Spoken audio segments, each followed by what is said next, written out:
Bir nəfər İmam Hüseyn əleyhissalamın yanında olarkən belə buyurmuşdur: Ləyaqəti olmayan adama edilən yaxşılıq zay olar. İmam Hüseyn əleyhissalam cavabında: yox, bu doğru deyil.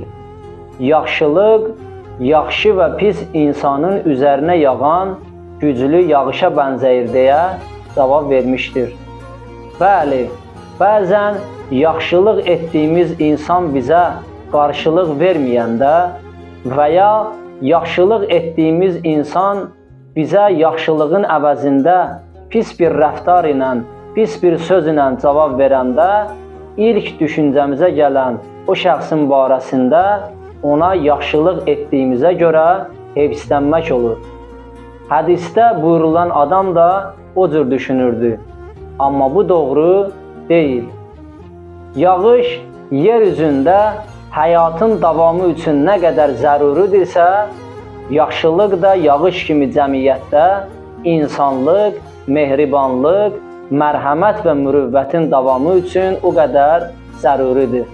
Elə isə əzizlər, gəlin hamılıqla yağış kimi olaq. Bu kimin qabıdır, bu kimin evinin damıdır deyə soruşmayaq.